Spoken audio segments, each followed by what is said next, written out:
All right, you're very welcome along this morning, and thanks very much for joining us wherever you are picking up your feed. You can get us on youtube.com/offtheball. You can get us on facebook.com/offtheball, and we're also on twitter.com/offtheball. Remember to turn on your notifications so you know whenever we go live. We've got a full house for you this morning. Alan Quinlan is here. Good morning to you. Morning, Joe. Owen is here as well. Morning, Joe. Yesterday we were very excited because I was going to the Phillips Lighting Sports Manager of the Year Awards. Micheál Donoghue won it. And it turns out that's quite controversial. There's a column from David Kelly slamming the decision, saying it should have gone to Jim Gavin.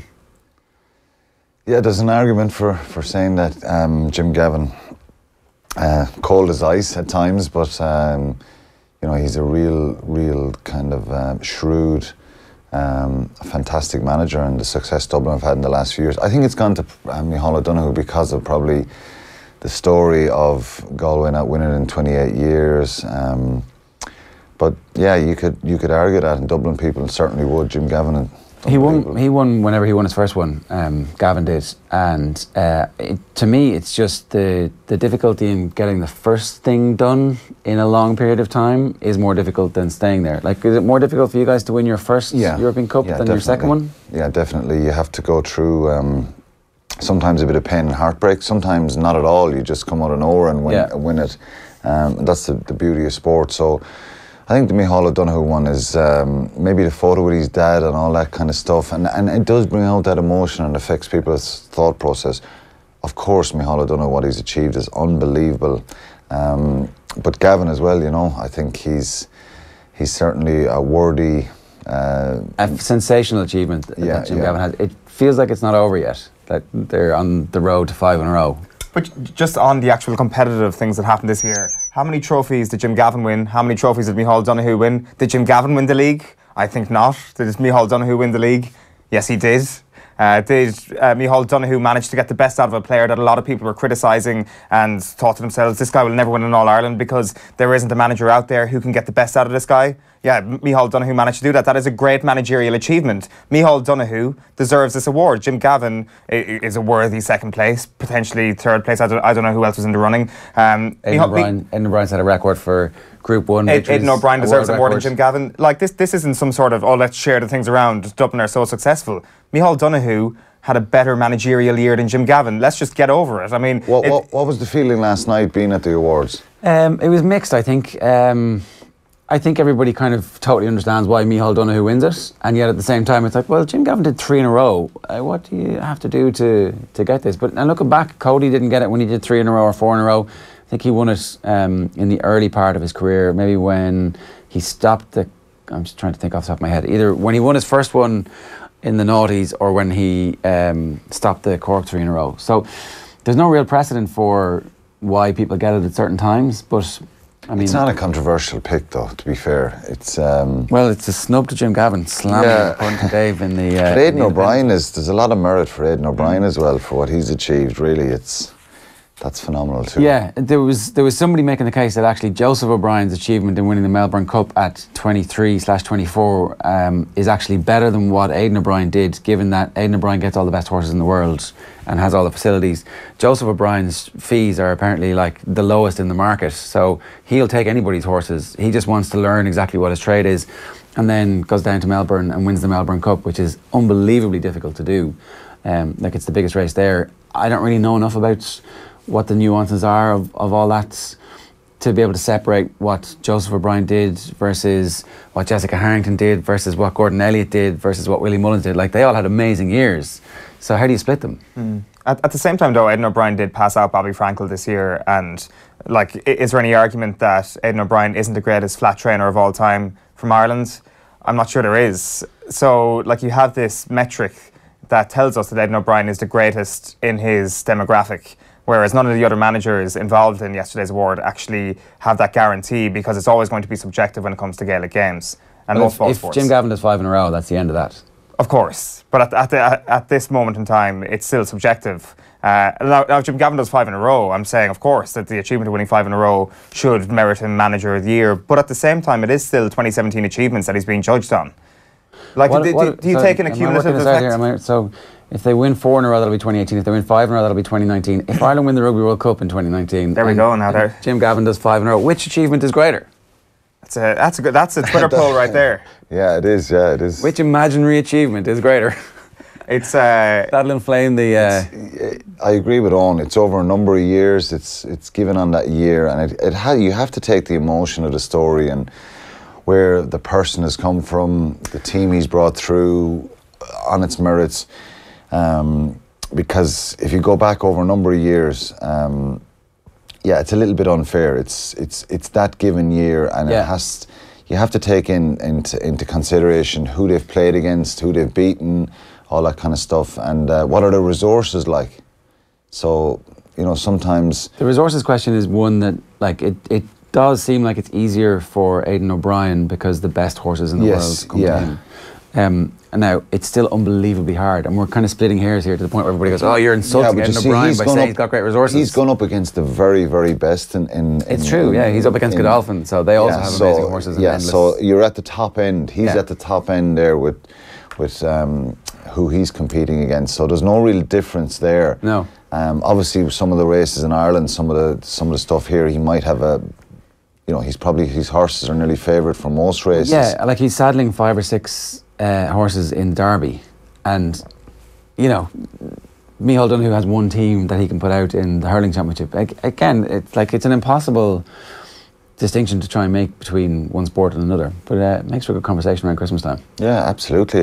But the amount of people who love their horse racing in this country is phenomenal. So I think we probably don't know enough about to split it, you know, when it goes to the horse racing. But for me, going back to the original point, Jim Gavin or Micheál O'Donoghue, I think Micheál O'Donoghue deserves it this year because of the story and because of, you know, bringing through a team that hadn't won in 28 years, a county that hadn't won in 28 years, and I think they won it in style as well. Ending famines is always good.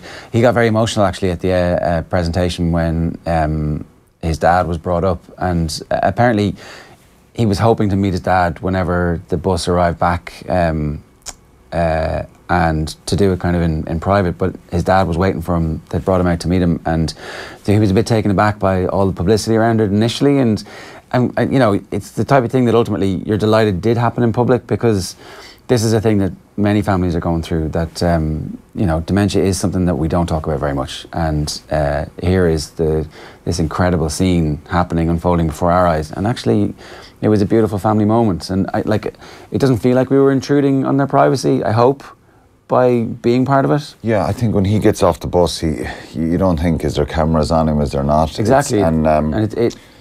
They're lovely moments in sport. We've seen it over the years in many sporting events where somebody goes to their wife, their son, their mum, their dad, and they're lovely moments that we remember in sport. And it's emotion from people that sometimes have to keep their emotions in check because they're leading a team or they're captaining a team or they're just really focused on the performance. That's real. You know, it's real life stuff that you remember your parents for bringing you to games, for getting the kit bag, for the mums washing the gear, for feeding you, the dad, you know, being on the sideline and being with you through that journey. And it all comes back then, and that's what probably came back to Micheál O'Donoghue, that we've finally done this, and I want to share it with you. So it was a really, really lovely moment in sport. I heard the big moment from last night was the resurrection of a certain sports broadcaster who couldn't come to work all weekend and showed up to go on the beer yesterday. Is this true? This is Nathan. He was at the Christmas party on Friday night. Yeah. And then was supposed to work on Saturday and didn't work on Saturday. Was supposed to be at the Merseyside Derby on Sunday, didn't make it to the Merseyside Derby. But miraculously got off his sickbed to come to the Phillips Lighting Sports Manager of the Year Award yesterday. That is dedication right there. Yeah, you can check out our Twitter feed @OffTheBall for some details and photographs of Nathan's performance yesterday. We're talking about these books a little bit later on at the end of the day by Paul Byrnes and Behind the Lines. That's the collection of writing from the 42. We'll have the editor and the author of the two books in a little bit later on. If anybody has any sports books recommendations for us, obviously Philly McMahon won the big award this year, the Air Sports Book Award, and a very deserving winner by all accounts. The shortlist for that one, I think there was the cycling book and Jackie Taylor's book as well, also on that. So we'll talk a bit about some of those books a little bit later on, but if there's anything you want to get in touch with us about, then feel free to tweet us @OffTheBall, or you can also get us on our Facebook page where we're streaming this live as well. Just want to bring you a Facebook post from Tony Martin, the cyclist, who says, our credibility is at stake. I'm totally angry. In the case of Chris Froome, a double standard is definitely measured. This is obviously Google translated. Other athletes are immediately disabled after a positive sample. He and his team were given the UCI time to explain themselves. I don't know any such case in the recent past. This is a scandal, especially since he should not have been able to compete in the World Cup with me and in public. There is immediately the impression that there's going to be an agreement behind the scenes. So when you start having the cyclists call out the UCI and Chris Froome, this is getting unbelievably serious for Froome. The other piece of interesting language around this, before we go any further, is in the newspapers today, and it's The Guardian, who obviously broke the story yesterday with Le Monde.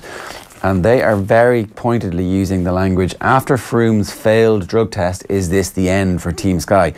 Sean Ingalls on Twitter last night going, it is a failed drugs test by any stretch or by any metric. It is a failed drugs test. And they've spoken to various people involved in anti-doping down through the years and said, can we use the language that this is a failed drugs test as opposed to an adverse finding?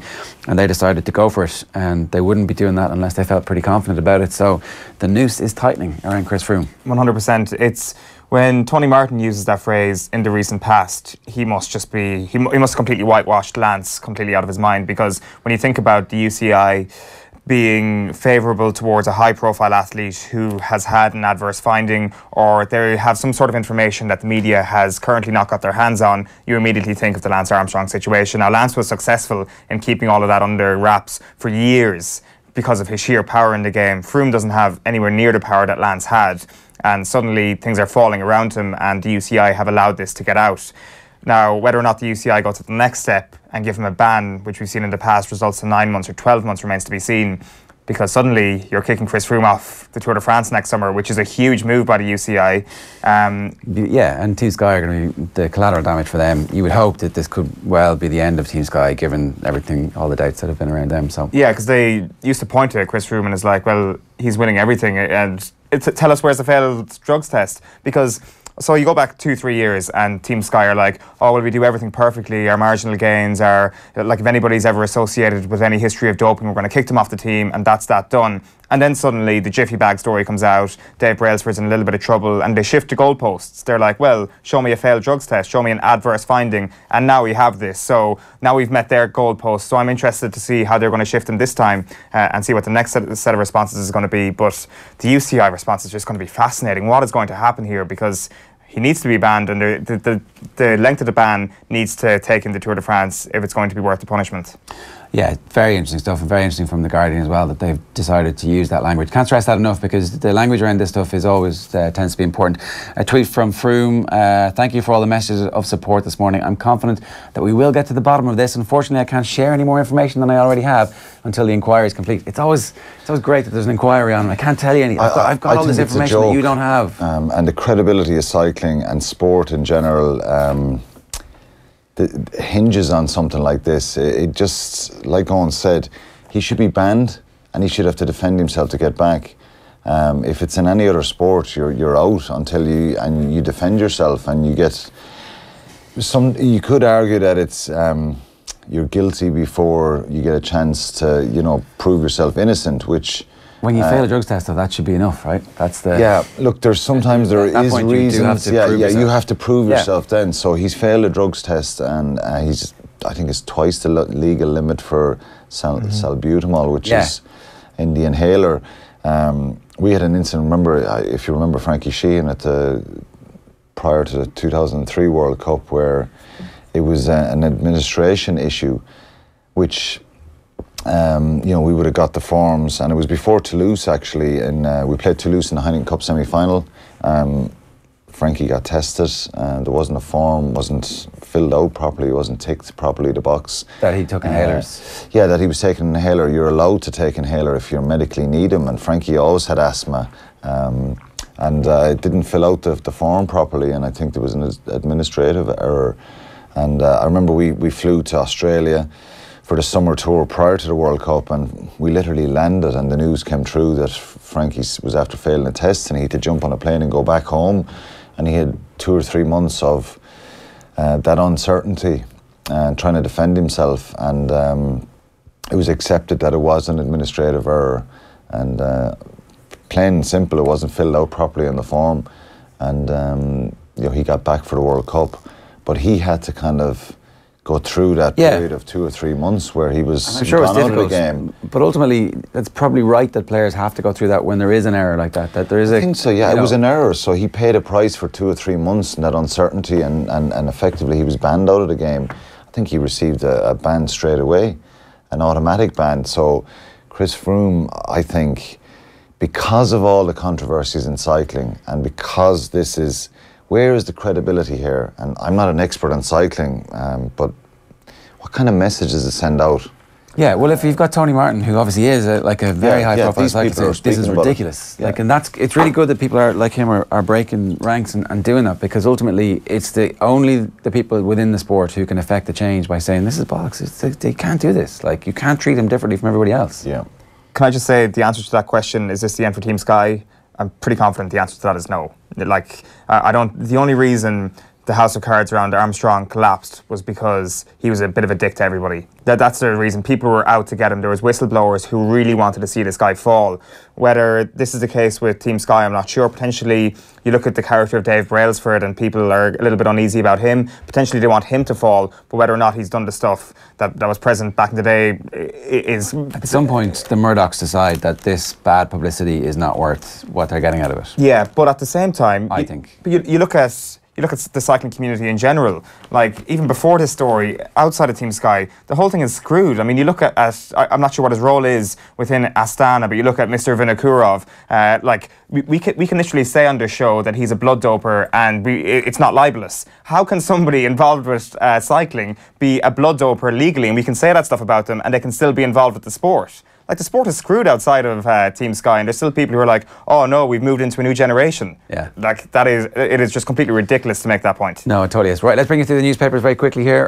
Reds foiled by bad hand. Another night of frustration for Klopp after a late disallowed goal. So a 0-0 draw for Liverpool last night, despite the fact they had the Fab Four all back in harness. So that resting the players at the weekend and then making them all be fresh so that they could win this game didn't quite work out for him. Heaslip aiming to be ready for comeback early in year, and McCaffrey targeting return for championship after knee surgery. This is the launch of the Gold Miles yesterday. Jack McCaffrey and Jamie Heaslip were both on hand to launch the Gold Mile, and there's amazing publicity coming out off the back of it, because Heaslip really just saying that, look, my medical information is private, I'm not going to go into any details about a potential comeback date. And that's totally fair enough. Like, it's not really anybody's business exactly when he's coming back. There is a public interest because he's such a high-profile player, and people want to genuinely see him back on. So I think that might be a bit where the tension in that came from. But it's not very clear when we're going to see Jamie Heaslip back. Yeah, it's strange that you'd be doing a public event like that and not expect people to want to know. So everybody's really interested because of the standing of the player. And the concern, and people, certainly Leinster and Irish fans would want to, and rugby fans in general would want to know what's the prognosis. So you're not really getting any update there. So that's a decision that he's obviously made, and Leinster and is there an easier way to handle it? I'm not sure really, because there's probably uncertainty there, and probably, to be fair, with an injury like that and with the prognosis and the time frame he's been out, I think there's always the worry of reoccurrence, particularly with back. So I think they're probably doing the right thing and not saying a huge amount about it. But you would have preferred to have some bit more clarity that, look, this is what I'm aiming for, depending on how this goes or whatever. But look, he obviously is not sure. It is weird in that it's the only industry where we're like, how is your body? Give me the intimate details of the surgery that you've had. And like, over the years, you'd be asking players, it just becomes a kind of force of habit. How is your injury? What's the situation with it? And generally players tell you exactly what it is, because you guys accept that this is the currency of... Parts of it. Yeah, but look, if I dislocate my shoulder, like, you know... We all see it. We see it. How's the shoulder? You know, I got the operation. I'm hoping to be back in 4 to 6 months. There's a time limit there, but backs and necks and things like that. there's an unknown, because you suddenly enter back into contact again, and you want to say tick a box and say, right, we've done that now. What's the next stage? Yeah. And that's a process with Jamie Heaslip is probably you'll be going under. So he probably can't tell you exactly. And if he nails himself down to a date and says, oh, well, I'm going to be back playing in the end of January or February or March. It's a bit like Jared Payne's pressure. Don't create that pressure. So it's fully understandable, and it's the unknown of it. So, but hopefully we can see him back on the rugby field as soon as possible. Yeah, it's a bit like Jared Payne's head issues as well. Like again, they're like, oh, he's going to be back sometime before the start of the season, and here we are heading into Christmas/January, and there's no sign of him. So, where we go next? We'll start with a few Oasis puns, because they're everywhere today after that tunnel brawl on Sunday. Don't look back in anger, reads the front of the Irish Examiner sports section. Lukaku's header gave them a 1-0 win last night. That was against Bournemouth, and I think they're following it up everywhere else, really. They think it's Wonderwall over. It is now, which is like also a pun on they think it's all over. It is now, because Man City have clearly won the league by romping home last night at Swansea 4-0, and that is their 15th successive victory. That's a record, and they are 11 points clear of Manchester United in second, and like nothing's going to stop them now. So, on the back of the Mirror Sport it says Wonder Hall. Like, these are all really bad, but kind of cool at the same time. City are inspired by Oasis. I'm not sure what the proof is for that they were actually inspired by Oasis, but they stormed to a record 15th Premier League win on the spin. They beat Swansea away 4-0 last night. David Silva scoring 2 goals in the process. Well, so the reason that they were inspired by Oasis, and everybody knows it's a fact, is that they were playing Oasis really loudly before the match last night from their dressing rooms. But does that actually lead to inspiration? Well, I mean, look. Let's not. If you're playing Faithless before the match, you're not going to say, "Oh, they were inspired by Faithless." But like, let's not put cause and effect here.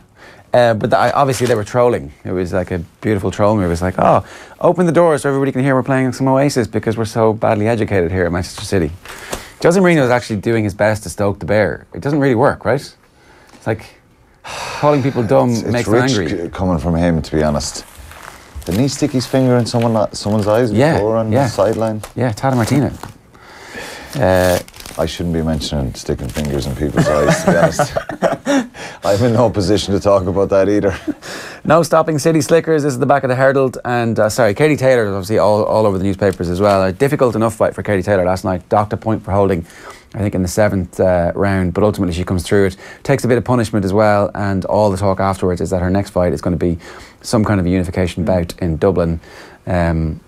It's been a really busy year for her, and they've got her to a point now where people want to fight her. They're complaining about having to pay her opponents, to overpay her opponents. But clearly beat McCaskill last night. McCaskill she'd come to fight, and some choice language from her corner saying that Taylor was a princess and that you need to get her out of there. But ultimately she took the punishment, and I think was relatively happy with her performance. Yeah, I think Taylor just had way too much class for her. Footwork was way too good. Like, McCaskill came in and just wanted to make it a brawl straight away, and she succeeded to some extent in the early rounds. I think Taylor trips or slips. I didn't quite see what happened, but she was certainly on the deck in and around the 3rd round. McCaskill lands a few really good hooks that really rocked Taylor, but by the end of the fight, in the 10th round, Katie's just like beckoning her forward and stuff. She's actually taunting her in the ring. So when Katie isn't actually trash talking outside of the ring, she can certainly do it inside and actually taunt her opponent. And she was definitely the classier boxer when she came through. But let's call a spade here. Her opponent is a full-time banker. Like, I mean, and she was troubled by her at numerous occasions last night as a world champ. Like, I'm sure Taylor's waking up this morning relatively satisfied, but still at the same time thinking to herself, I should have done a lot better last night. There is a lot better in me. And if she's going to get a much better opponent in a unification bout in Dublin in April, she's going to need to be a lot better. You do give her a bit of a free pass considering she fought 6 weeks ago. Like, it is a big turnaround for a world champ. Yeah, and also she's very inexperienced at this level. Like, it's a different game, you know. It's not the same game. The scoring isn't the same. Like, as we talked about with Eric Donovan during the week, you've got to change your style of play, your style of fighting when you become professional. And that's just going to be part of the learning process. You've got to go through these fights, and you've got to go late into rounds that you've never been in before. Yeah, she's on the back of the Irish Daily Mail as well. They say Katie's night of glory in London. That's Mark Gallagher's story. And also Silva Service, David Double in City's record 15th league win. Yeah, okay, so that's you pretty much through the newspapers. Let's move on. We're going to play you a little bit here of Ross Tucker speaking before we obviously talk about the weekend's rugby with Alan in just a minute. So if you have any rugby questions now, it would be a good time to get them in at Off the Ball. Here's Ross Tucker speaking on Off the Ball last night about the Chris Froome situation. He says there are complex medical and physiological issues which affect the metabolism and excretion of salbutamol. We're committed to establishing the facts and understanding exactly what happened on this occasion.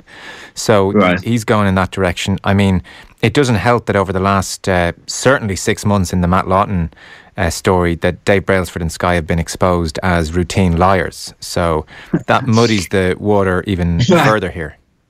Right. So a couple of things. Number one, Sky's strategy is so predictable. You could write it yourself at home, and then the lawyers will just legalize it and put it into fancy language. It's so clear what they're going to do. They are going to argue that Chris Froome normally takes a relatively mild dose in terms of input. Remember, I spoke about those two sides. Yeah. That he is a person who has a relatively high output, and that because of the asthma, which was in his defense, he's already said this, he was experiencing more severe symptoms. The doctors decided that they needed to increase the dose, so they did that. They get up to, but not beyond. They'll never admit to going beyond the legal maximum limit. And the consequence of that is that because he's a naturally high excreter of salbutamol, he's tripped the limit up. And then in addition, they will probably claim something related to dehydration because there was a study in 2014 on 32 athletes, not elite, but just athletes, which found that if you take a large dose of an inhaler, salbutamol via inhalation, 60% of athletes will trip up that threshold in the urine if they're tested soon after. Now, they will capitalize on that and they will use that, and I fully expect them to go with the combination of salbutamol is highly variable from one day to the next. So that's an accurate prediction, no doubt, of what's coming down the line from Team Sky in their defence of Chris Froome. Let's move on and talk rugby. We'll start maybe with the Munster game in particular this weekend. What did you make of Matt O'Connor being so vocal in the aftermath about the cheating of Munster at the breakdown? It was interesting that he's obviously talking to a bunch of different people. He's talking to Munster, he's talking to the referee in the following game, and he might be also talking to his own players. I thought it was strange because there wasn't to me it wasn't apparent that Munster were cheating or doing anything cynical. They were unbelievably competitive. I thought they were outstanding in that facet of the game, and that sets the tone, I think. Keeping your own ball, challenging and putting pressure on the opposition ball is part and parcel for any team, any successful side. You stop the flow of the opposition. So Leicester traditionally are a very forward-dominated, oriented side. They look to dominate people up front, and I think under Matt O'Connor they're trying to play a bit more of an expansive game, and they didn't get any ball. George Ford and Ben Youngs, you didn't really hear Ben Youngs because of the pressure that's there at the breakdown. And so when you hear Matt after the game, and I like him, I think he's a nice guy, but I think he just a bit damning with faint praise. A little bit, but I think for me it was strange because I think you're asking. So why did he do it? Is he affecting? I think he's thrown it into next week to the referee next week, and Matthew Reynal is ref in the game next week, and he can be a bit. He can be strange at times at that area. He doesn't allow a contest. He quickly calls, release the ball, no, let it go, roll away. He's very finicky there. So is he doing it maybe for the Leicester fans as well, to let them know to get at the referee? Like we keep hearing. Well, when you go to Welford Road, anyway, you're going to get the crowd. It's kind of similar to the Thomond Park effect. They look to have a fortress at home and influence the referee and create that kind of pressure cooker for Munster to go into.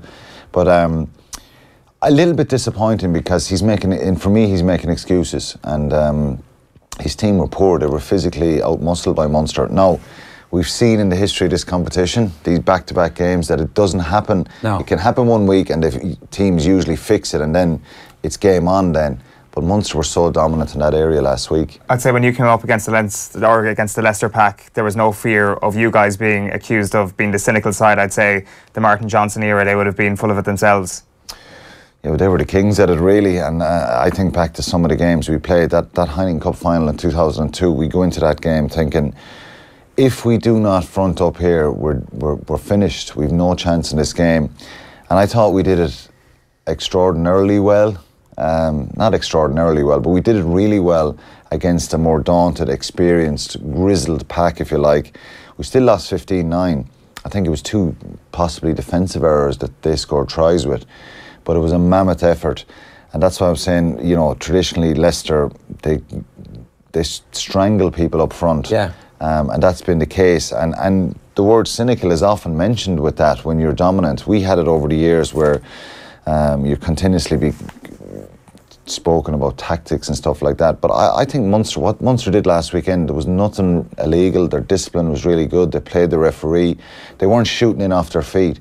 I think it was just their reaction time and their aggression levels. So I spoke to somebody who plays in the Premiership this week, and he was making the point that in the Premiership at the moment, they're trying to improve the standard of the game. They're trying to make it a better spectacle. So the referees are like on the rooks like that. So the Leicester players last week were kind of like, oh, there's the ball. They kind of, the way it was described was like, they're like, oh, I'm really sorry for trying to spoil your ball, Mr. Munster. Munster were flicking the ball out and winning the game. And so the Pro 14 isn't quite refereed the same way, and Munster were kind of lying on the ball a little bit longer. That fraction longer that slows down the Leicester ball.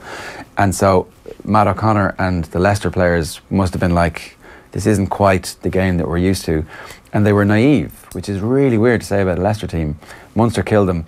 This week I would expect that there'll be a response to that, and that they'll play the European referee, who this one, maybe if he is as finicky as the but he can be finicky for both sides, Matthew and Al.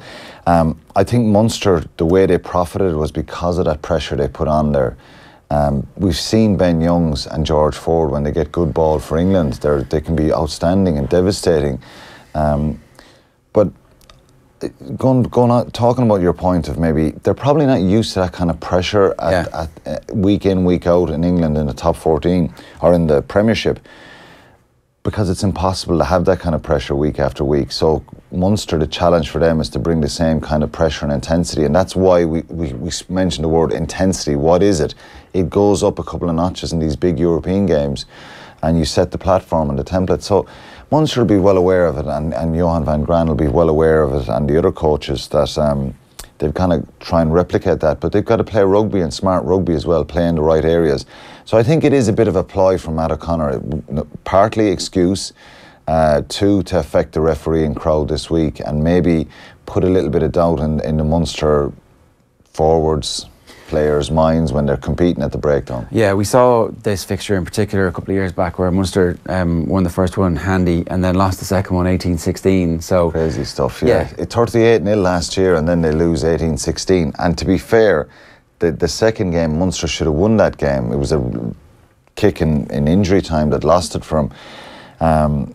But they'll be full of, and I know the feeling, I always say this about these games, they'll be excited going there on Sunday. They'll have last year's experience, and no matter what Matt O'Connor says or what the referee says or Van Graan says, the players on the field have to kind of police this themselves. And good leadership from O'Mahony, from Murray, from Stander, these guys making good decisions as well, and not buying into that bit of negativity that's possibly there. But there will be a reaction, so it'll be a physical reaction.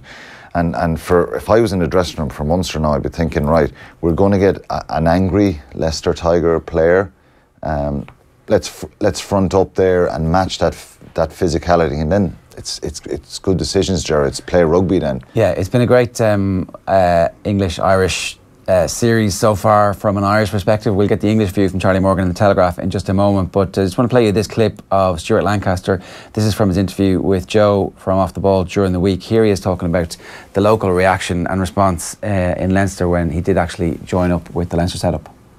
And then the Leinster job very much ticked that box. It was great to be called, to be asked about it. It was great to feel wanted, that you would come and they could add value. One of the most powerful things that happened was Johnny Sexton sent me a text who I'd never really met to say, let me know what we need to do to get it over the line, because we'd love you to come. So then that ticks that box for me. They want you to come, and then ultimately I came across, took the flight, did the commute. Once met Leo. I thought the way the club dealt with it during that particular week, it was I'd been burnt so many times by stories leaking out, and I said, listen, I don't want this to leak out now. I want to have a chance to talk it through my wife without it being in the press, where I have to get rushed into a decision, or you're rushed into a decision on me. And to be fair to everyone at Leinster Rugby, you know, not a squeak. And I turned up on the Monday morning, and I think it surprised probably even you, didn't it? Yeah, well, but you know, and like, full honesty here, I remember being on air the day the news broke, and the general reaction of everyone, myself included, was, "Oh God, really?" I mean, I wonder. Like, but you know, like, and that's because it's interesting that within the game and here, they knew you'd done a good job and were the right guy. But it's very interesting what a high-profile failure, I guess, international can do to a coach's credibility. You know, some coaches don't come back from it. It's good to see within the game, Leinster knew, you know what, we're seeing beyond the obvious here. Yeah, and I think, and I understand something making, you know, the 15 minutes of one game, or the 20 minutes of one game in particular, changes the perception and all the good stuff that you've done. I mean, you know, and it wasn't. I should say, oh, this is a ridiculously bad move. It was just right. Well, let's see how this goes. Kind of. Yeah. I mean, you know, I think speaking to Johnny, you know, and one or two of the other players, you know, my record against Ireland actually was pretty good. We won 4 times out of 5. So they could see that England were playing some decent rugby. Yeah, that is a pretty good record actually. 4 wins out of 5. Charlie Morgan in the Telegraph is on the line. Charlie, good morning to you. Good morning. Thanks for having me. So, the way we view it is that the Heineken Cup was a great tournament, and then the English clubs decided they weren't winning it enough, so they kind of balanced it or rebalanced it a little bit so that they would win a bit more. And lo and behold, it hasn't worked out the way they wanted. What's going on? And the English clubs got what they deserved this weekend. So yeah, look, it's been a really sobering weekend, I think, for the Premiership clubs, and without kind of wishing to be too dramatic about it, you certainly look at the Munster and the Leinster games. I heard you guys talking about the breakdown in the Munster game. I'm sure we'll get onto it later on. It really reminded me of England going over to Dublin for the Grand Slam with a Grand Slam attempt last year, and the way that they lost was very much kind of a dearth of intelligence and adaptability, and that I think if you kind of spread it out into the national team, that it has been a fairly concerning weekend when you look at it that way as well. Because we were trying to see if, like, is it a hangover from the November internationals, or then actually don't really have enough players playing in that test squad for that to have had such a dramatic impact. The Saracens game, was that just a bit of French anger, revenge, or like is there a reason why it happened so collectively to so many of the English teams last weekend? I'm not sure. That's what the question we've kind of been trying to ask over this side this week. I don't think so. I think it's probably kind of a combination of factors. You know, starting with how much the Premiership takes out of these teams, going through to a little bit of a Lions hangover potentially, but also the fact that a lot of the teams that are made up in these 7 that are in the Champions Cup have had difficult starts to the season anyway. You look at Quins, just totally outthought in the snow by Ulster. Saints were absolutely nowhere against Ospreys. And then, like I say, the other two, I thought were really kind of real triumphs of tactics, of aggression, and of intelligence for Leinster and Munster, certainly. And in those 2 games, certainly, you just hold your hands up and say that they were just far too good, far too adaptable, far too clinical. And there's little you can do about that other than react this week. Is that case that I was making, that the game is refereed slightly differently in the Premiership? And, you know, because traditionally, say in football, there would have been we need to change our style of football for European games because they're a technically superior footballer that we're up against. Like, that was never really the case in rugby. You kind of put your best foot forward, you played your style of play because that was your identity, and you enforced your game plan on the opposition. Is there any sense that the Premiership is trying to be sexed up a little bit by the refereeing and game flow, and that you do have to adapt a bit more when it comes to these European matches? I think it changes week to week. You'll see games in the Premiership where you'll have, say, Wayne Barnes refereeing, who's referees, you know, one of the best in the world. He's involved in those test matches, and he doesn't mind a scrap at the breakdown.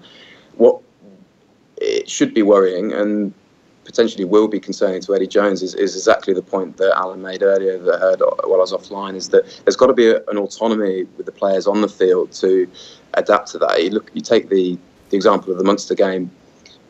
Peter O'Monaghan was not only kind of scrapping in and around the ruck. He was right on top of Jerome Garces, making sure that, breaks in play, making sure that he was on top of those interpretations. And that's such a huge part of the game.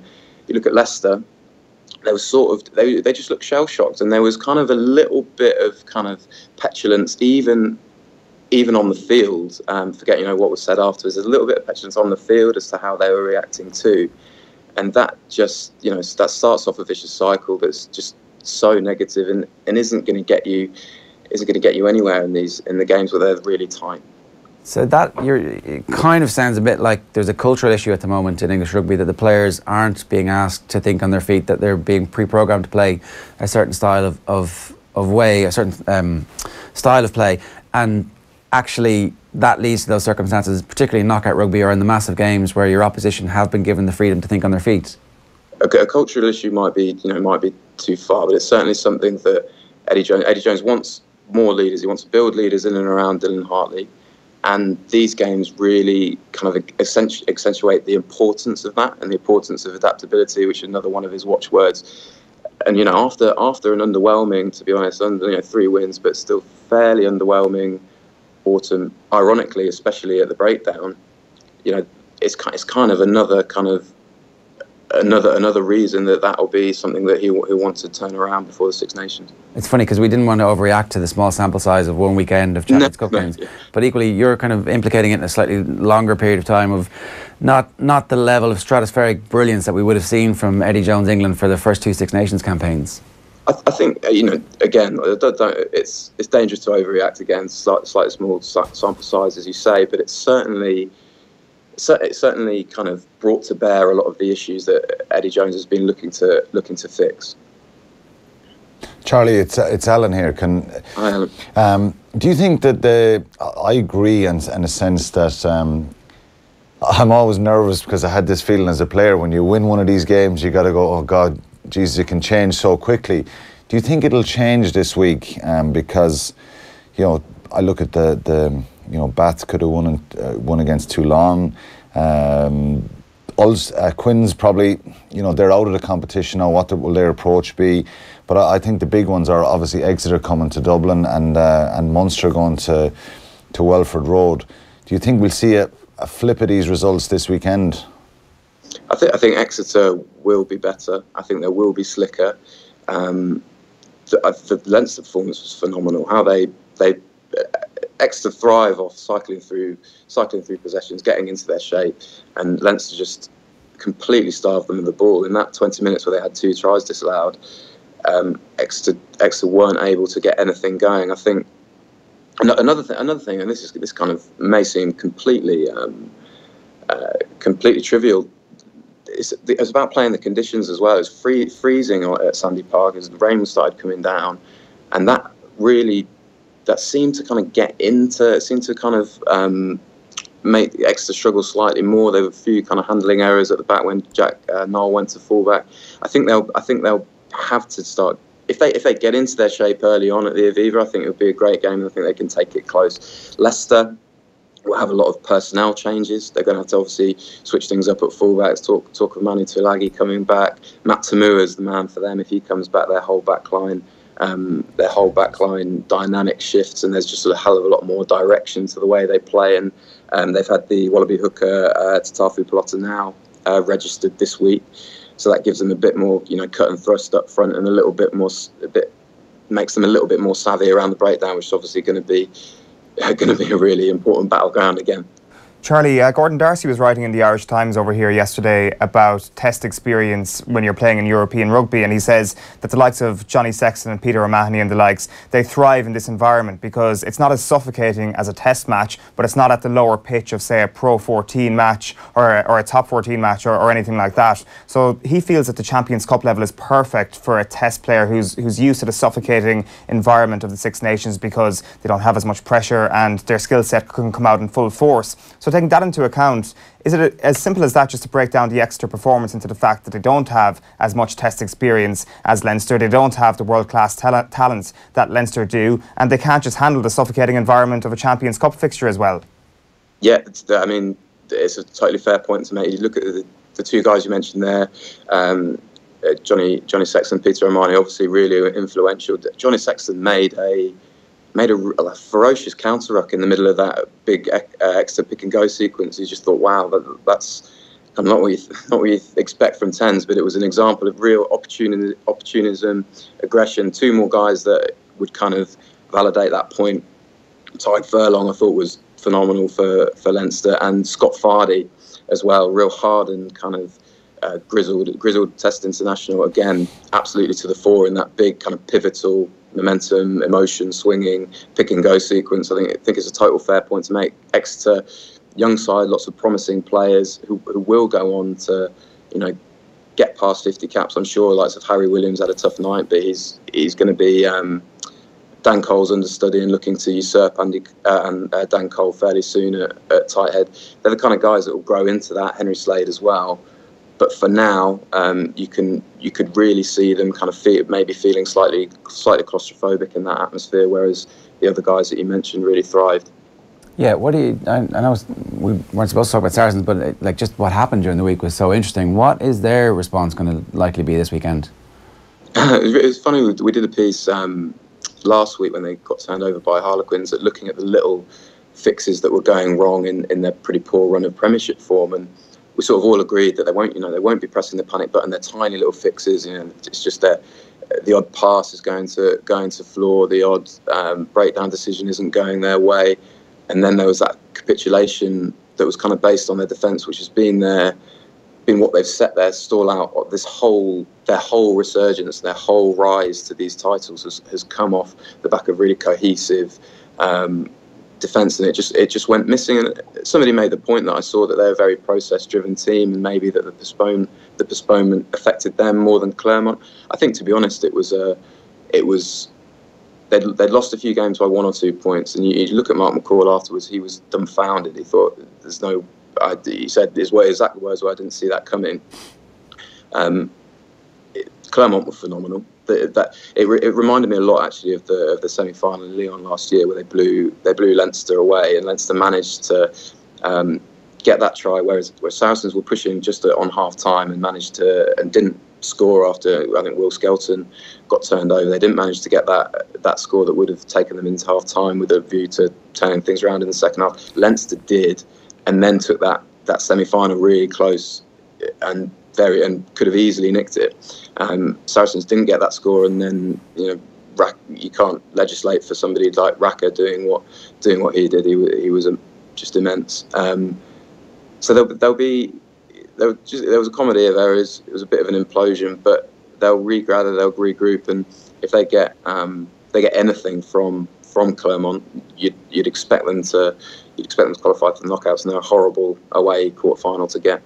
Charlie, great stuff. Great to have you with us. Thanks a million for joining us. Thanks for having me. Cheers. Charlie Morgan of the Telegraph, giving us the thoughts from across the channel there. That Saracens thing is it's amazing. You never see one of the great teams get absolutely annihilated like that at home. I think it's I was shocked, everyone was shocked, but then when you look at the results, you think, no matter how good you are and what you've won as players, if you're in a bad run, it can be tricky to get out of it. And we see that with all sports. So maybe it wasn't such a surprise. Maybe these guys have dropped their standards a tiny little bit. They're a quality side. Yeah. You look at the players. The first thing I did after the result. Who's playing? I went through this team again. I got some of the game, but I went through after and said, I want to look at all this team again. I want to look at the bench. And they're all there. Billy Vunipola is the only one really that's out of it. Sometimes great teams have down years where they're stuff happens. There's a bit of Toulon won three in a row as well a couple of years ago, and they still had an absolute quality side going into the next campaign, and they were just really poor. So maybe it comes down to the small margins of the ambition and the energy levels of the players. And so look, as Charlie said, if they're capable of going to Clermont and getting a result this weekend. I think it's a total switch off of the mind, and the game being on Monday night. Clermont speak about their president came out saying the way our fans were treated, we were never consulted about the game being called off. So they had a bit of an axe to grind, and I think they took it onto the field. You start well, you have someone like Raka and he starts scoring tries, and then it's over. It's interesting what he says about Saracens being an overly process-based team, though, isn't it? That suddenly it's 24 hours later and they panic. They don't know what to do. They were all geared up for this Sunday match, and to a certain extent, they just potentially aren't as off the cuff as Claremont are capable of being. Yeah, we're all experts after the event, really, and I think you talk about process. Their process has been phenomenal for the last few years. They've been so efficient at everything they do. They don't, you know, they kick well, they defend well. They've got everything. That's the way they build their game, and then they can have a bit of individual brilliance. They're more structured than most teams, but it's been really effective for them, and I think because they're in that bit of a hole, it's harder to come out when you're structured, whereas you throw caution to the wind a little bit. We'll see what the reaction is. 7 English teams losing at the weekend. Yeah, it's amazing. We're not going to be sitting here next week, Ger, with this same scenario. 3 Irish teams winning. Are we going to have 3 Irish teams winning this weekend?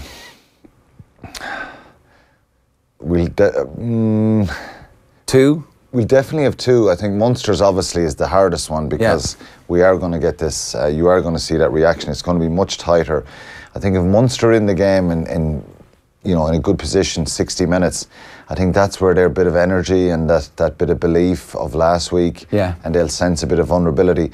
If Leicester start really well and they start getting the scores early in 3, 6, 9, 10, and Munster are not a great team chasing at the moment. Because you think when you're chasing a game, you've got to score loads of tries and stuff like that. I think if Munster start and they're in the game, which I believe they will be, I think they have a very good chance. But worst case scenario for them would be, it wouldn't be the worst thing if they came away with a losing bonus point. All right, good stuff, Alan. Thanks very much for that. We'll obviously have more rugby coming your way between now and Saturday, when the Leinster game at the Aviva is live. The entire show is coming from the Aviva in association with Leia Healthcare. More on that a little bit later on our social channels at offtheball.com and on Facebook, Twitter and YouTube as well. Now, more Katie Taylor. Here's Andy Lee talking about her prospective next opponent.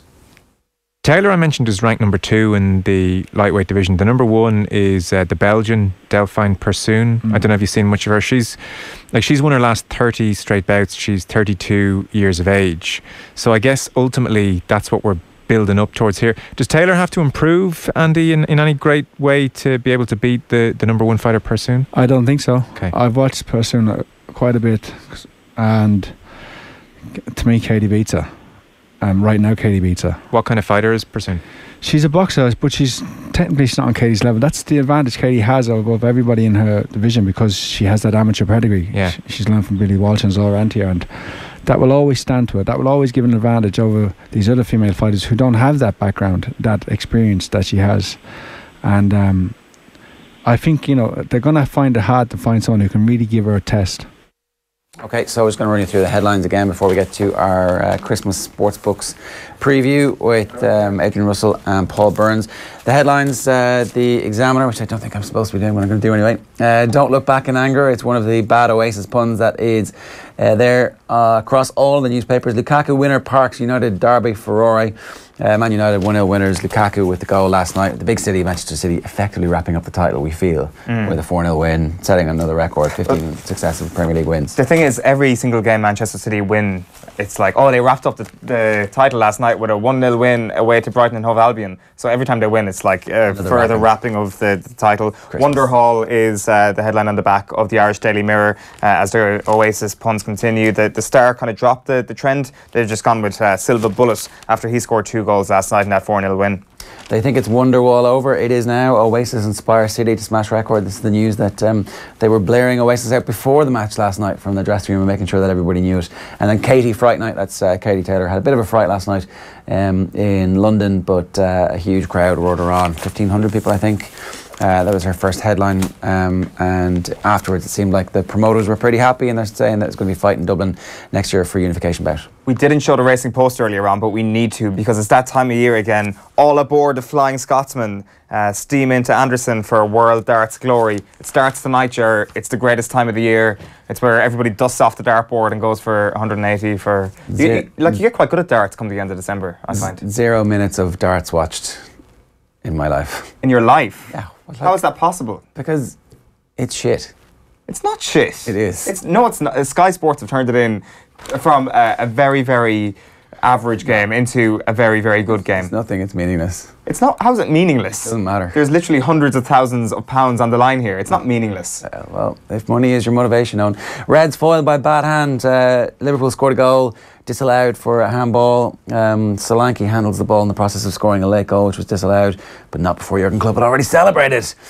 So that's that story. And then they also have injury news about Jamie Heaslip and Jack McCaffrey. Jack McCaffrey won't be back before the championship. Jamie Heaslip, it's very unclear when he will be back. And just the last one, we'll just have a look at the front page of the Daily Telegraph sports section there, going with catch us if you can after Manchester City's 4-0 win last night in the Premier League. So really good stuff from Jason Quigley this week. He's moving back to split his time between Sheffield and Ireland. He obviously had been in LA, signed up with Golden Boy Promotions, and it looked like he was enjoying the lifestyle out there, but clearly it turned out that that wasn't really the case, and he feels that his future as a boxer is going to be better served by living in this part of the world and being coached by one of the Ingles in that famous gym from Sheffield. That interview you can download on podcast, but we were getting Andy Lee's reaction to that as well. Our Christmas Sportsbooks preview is up next. Really interesting. I mean, it's Rocky 3 territory. I got to live mean it's here. Good. Yeah. Do you agree? Disagree? I think it's horses for courses, and everyone is motivated by different things or can prepare differently, you know. And it's refreshing to hear that though from him. You know, that he actually had the forethought or the wherewithal to say, look, this is nice, but it's too comfortable, and that I have to go away and live that Spartan lifestyle. And if it suits him, then good, you know, and he will get that in Sheffield. I know it's tough city, and tough gym, and he will get it there. You know, he won't be treated with any. He won't be treated favourably or give any leeway there. He'll be treated just like any other kid who walks in that gym. And it's a tough gym, the Ingle gym. And I think it'll be a good move for him if that's what he wants, and we'll look forward to seeing him in the new year. What was your experience? Did you have to treat yourself a bit mean? No, to be a bit mean? I don't think so. I think you're always hungry anyway. You're always ambitious. I didn't think about treating myself mean or anything like that. Just trying to satisfy your ambition. And he probably felt the same, but he needed a bit more. You know, he needed to be in a tougher environment. Like Marvin Hagler, he said, like, it's hard to get up and run at 5 a.m. when you're waking up in silk pajamas. You know, he used to take himself away to Cape Cod and train the same way. Some fighters have to do that, to detach themselves. So you're always going to detach yourself from not regular life, but just to have it a little bit harder, you know. And he'll certainly get it in Sheffield. Right, no silk pajamas in the studio with us right now. Adrian Russell from the 42 and Paul Byrnes are both here. Lads, welcome. You've both contributed to the Christmas sportsbook market this year. Paul, yours has been a bit of a labour of love over the last couple of years, I think, has it? Has, yeah, sure. It's something I suppose I've always wanted to do, just never got around to doing it. Love sport, obviously, and been lucky enough to be involved in sport for the last couple of years in the business and meeting great players and great managers, and etc. So it was an idea I had in my mind, like, you know, I always kind of wondered what was life like as a player, but what was life like after you finished playing. You know, it must be incredible to have such a career and then it's all over suddenly, and how you deal with life after sport. Yeah, for people who don't know, you were the editor of the Sunday Game for 6 decades? Yeah, a while, right? Yeah, maybe too long, some people would say. From 2004 to 2016. So, yeah, really enjoyed it. It was great. I mean, GA was my first love. Love all sports, but particularly GA. So it was a great honour to, you know, be involved in a programme that you kind of grew up with. And so the decision to write not just about GA though, about other sports as well, was that something that was clearly you decided early on that you wanted to compare and contrast? Yeah, absolutely, sure. I suppose at the end of the day, the book, you know, could have been a book about 14 GA players retiring, but I just felt that, you know, doing a number of different sports was better, because obviously, you know, people react in different ways in different sports, etc. So, you know, the number of GA players, soccer players, rugby, boxing, athletics, and I just wanted to vary it and do a number of sports. Joe Bradley obviously picked out the difference between Tony McCoy and the brilliant line he has about sportsmen dying twice, and Henry Shefflin, who was like, well, I didn't really retire, I just went and played for the club, and how they're kind of, you know, professional sports, and he obviously has his own specific point that he's making off the back of that, but did you notice that the professionals were much more clear, hard stop than the amateurs of the GAA? Absolutely, no question. I mean, you know, I just felt like that when I interviewed the amateur sports people, they felt it was kind of a softer landing to retirement because, you know, you play with your county like Henry for years, playing with Kilkenny, and then suddenly it's over, but you go back to your club and you go back to work on Monday morning, and life is similar, might never be the same again, but you're still playing. Whereas if you're playing professional sport, you could be training on a Friday, playing on a Sunday, and your contract might be up Sunday night and you're finished on Monday. So you have, you know, your contract's up, you're finished as a player, all your routine disappears, and the structure that you have in your life as a professional athlete is over. And it's like, what next? And what do I do now? What do I do tomorrow? Yeah. Before we just get on to Adrian, you guys have this is a collection of your best writing over the course of the year. Always difficult to pick which of your children are your favourites. It's not necessarily, you know, top of the pops as we've been saying. It's not, you know, the 14 best pieces last year or this year. It's like hopefully something that kind of represents, you know, the broad spectrum of sports and different formats and tones or whatever. It was like kind of creating an album was the way we were kind of looking at it, really. So that, you know, tonally it's different throughout the book, but yeah, there was a lot of hard decisions, I must say.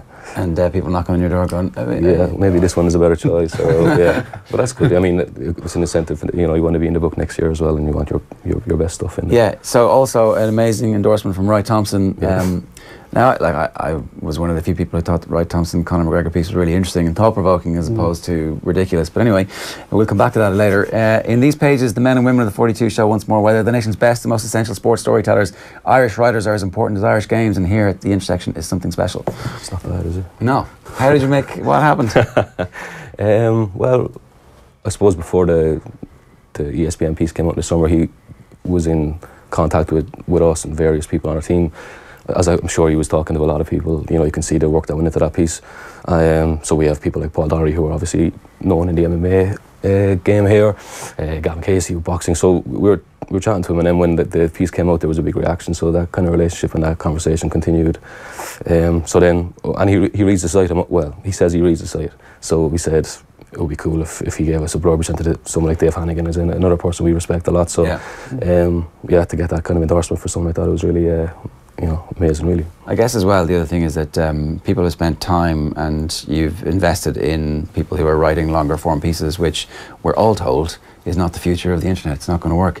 The kids these days can only take tiny little bits of information, but it's not true. It's interesting, yeah. I mean, this isn't, well, when we started the site, say 6-7 years ago, we were kind of trying to carve out a niche, and we became known, I think, as someone who, you know, we're a nimble team who reacted quickly and covered live sport, which wasn't necessarily done elsewhere. But in the past few years, we've been able to kind of add that layer of long form and something that we feel passionate about. And the reaction, like the book is there because under each of these pieces, there's someone saying, this should be in a book, why don't you kind of put a book together? So we're trying to give the people what they want. And you know, I think the audience want this type of stuff as well as the live vlogs and the quick internet-y pieces.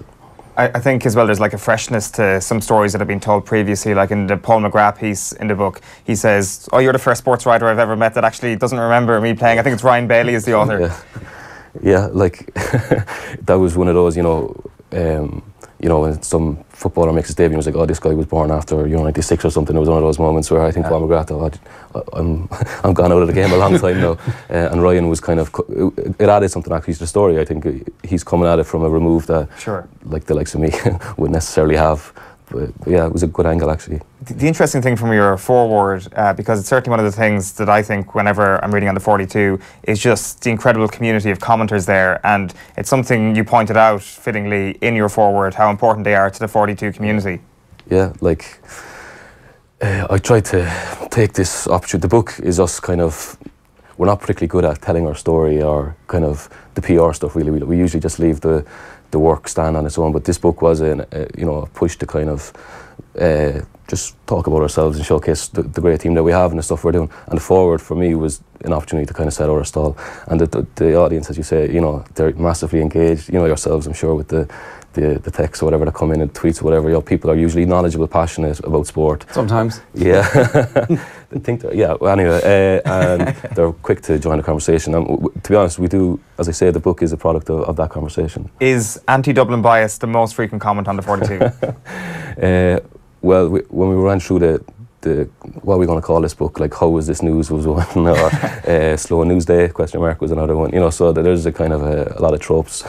But yeah, like I mean, if we get called anti, you know, we're told we're too media centric as well sometimes. So when I suppose you know yourself when you're getting it from both sides. I think you're on the no, it's true. Your decision to make this a first person story of all of them, like it just really works. It's very natural. Obviously, once you put them all side by side, getting people to agree to that isn't always easy, particularly when people already have columns or they've done their own books and they kind of feel like they've told their story. So that, I guess that's the hardest part in some ways, is like, I'm doing this book, I need your help. Yeah, will you talk to me? Yeah.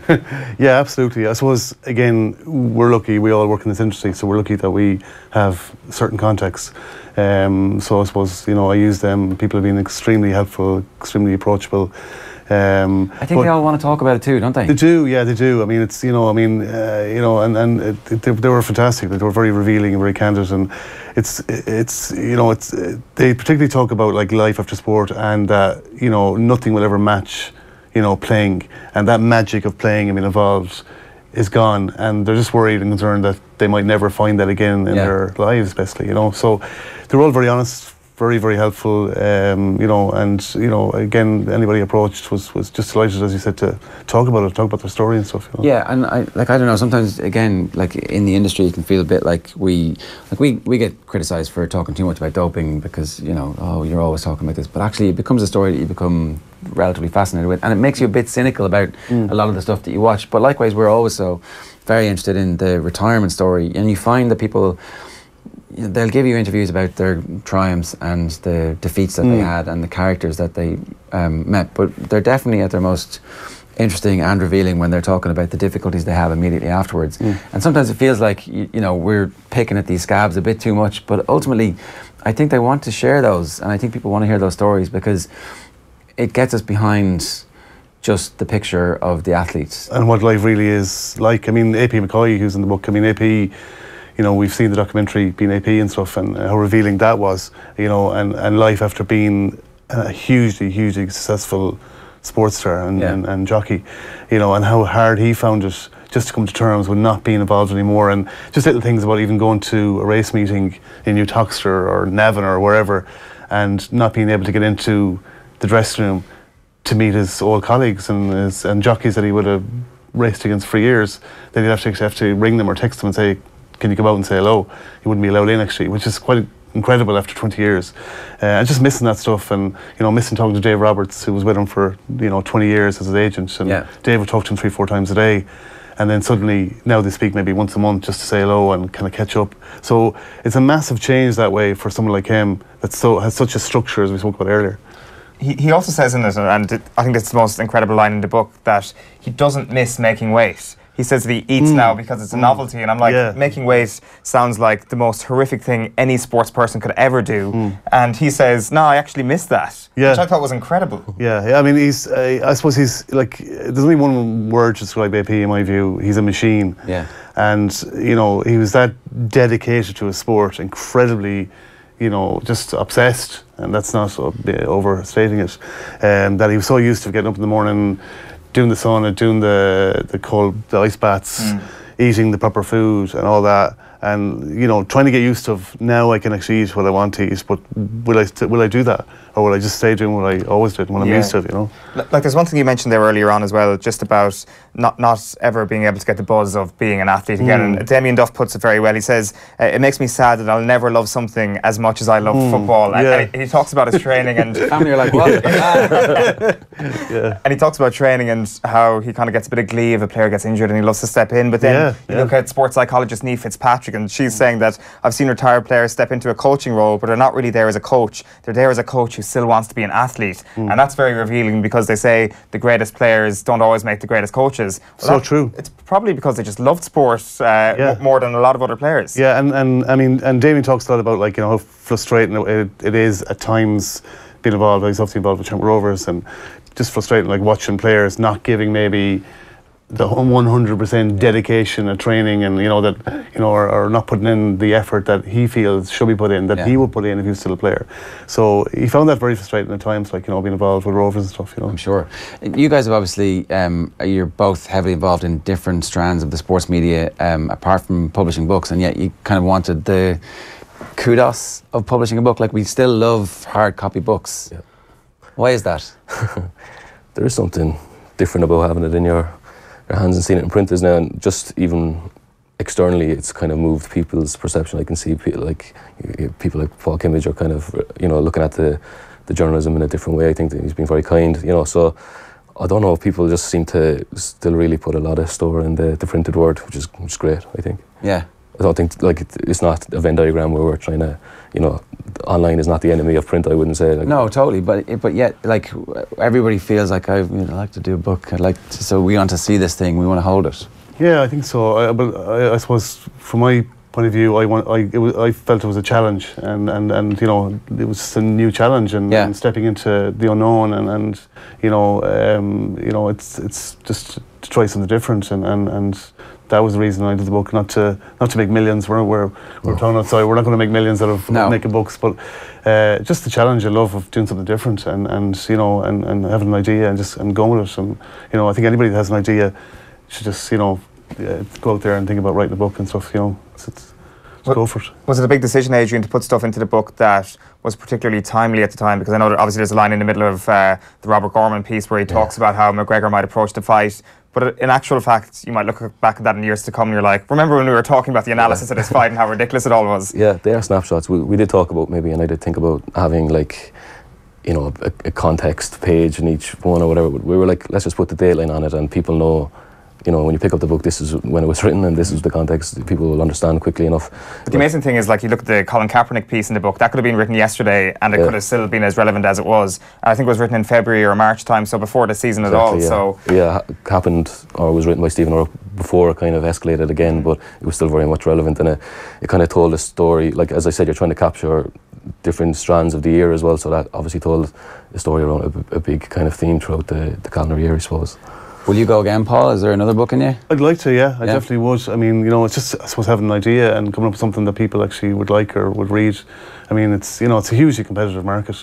You know, I think it's been a great year for books. I think there's been some amazing books out there.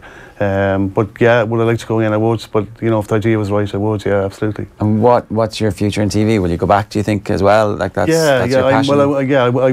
I took 8 months off to do the book. I went back in August, but I'm actually finishing after 20 years on Saturday. I'm doing the RT Sports Awards on RT on Saturday night. So it's my last show. So I'm finishing up and heading west and going to do a number of different things. Doing a bit of lecturing. I've set up kind of an events company as well. Right, okay, congratulations. Jesus. Yeah. So probably do a bit of farming and possibly write a second book as well. So yeah, I just wanted to do a number of different things and head back home after 20 years in Dublin. Right, okay, because TV kind of, it's a beast, and a lot of these things, the production of stuff, it chews you up. Yeah, I mean, it's been 20 great years. I mean, you know, I'm at Pat outside there, worked with Pat Kenny like 20 years ago on Kenny Live. On Off the Match, you know, doing stuff like that, and you know, it's been a fast 20 years. It's flown like and stuff like, you know, but yeah, great to be involved, and just, I mean, I love sport. I mean, so where better place to be? What do you think of the sports media now? Then, where do you think we're going? Yeah, I think it's changed considerably. Like, you know, I mean, it's I mean, everything's kind of so immediate now. Like, you know, with social media and everything, it's hard to have exclusive now. It's hard to, you know. There's news, you know, even newspapers for tomorrow, like it's all so immediate now, so fast and all that. I think getting access to players is, you know, getting more difficult. I think, you know, obviously a lot less more meaningful as well. They're very exactly, and getting their time as well and sitting down with players and stuff, it's getting a little more trickier. You know, managers are obviously a lot more stricter now on their players and their squads and stuff. So that's changed considerably compared to the old days where you could just ring up, you know, somebody and say, listen, can I meet you for a cup of tea and do an interview with you, or send down a camera to a county and just do an interview like that. So that's changed. For me, that's the biggest change, really. Yeah. That just getting access to players and managers and stuff has come a lot more trickier and stuff, you know. Oh, it's been an amazing career. What do you think about the state of the game at the moment? I think it's really healthy. I think there's an ecosystem there that I'd like to place ourselves in that's really creative, and there's a lot of imagination, and people are kind of pushing things on a lot. Even the books this year, for example, you know, it's a really high standard. There's great journalism. I think if I was which I am, a sports news consumer, you're kind of spoiled for choice for, you know, stuff throughout the day, starting with this, and, you know, websites and newspapers still, hopefully, and yeah, I think it's really good. Obviously, there's challenges, and there's problems, but access is a big one. But I think generally we're we're doing well. Yeah, well, maybe we'll come back and talk about the challenges in a later date. But your sports books of the year, apart from your own, did you, if there's many out there, was there one in particular that you are recommending to people this Christmas? Yeah, I think Jackie Turrell's one kind of stood up for me. You know, well written by Christy O'Connor. I mean, Jackie's an incredible hurler. He's been an incredible sportsman. It's raw, it's honest. I love that about the book. You see a lot of sports books, and you know, there's certain pieces in it, but you're kind of going, well, he never spoke about that or that or that. But you know, it was you know, very honest, very candid. Some great moments in it. I mean, you know, like, you know, there's one moment I was reading about the end of 2015 where, you know, it was New Year's Day and Jackie out training that morning on New Year's Day, 9 o'clock in the cold and the snow, and I think the team were away on a team holiday, and he was there in the gym, you know, kind of looking at pictures of the lads in Thailand, going, listen, I'm going to be ready when they come back. I'm going to be ready again for 2016. Yeah. You know, and, you know, just his relationship with Brian Cody, and, you know, Brian being a fantastic manager, but, you know, always been that distance between manager and players and stuff. So I thought it was a really good read. Yeah. Something a book I would definitely recommend, you know. Proper intimacy in that as well.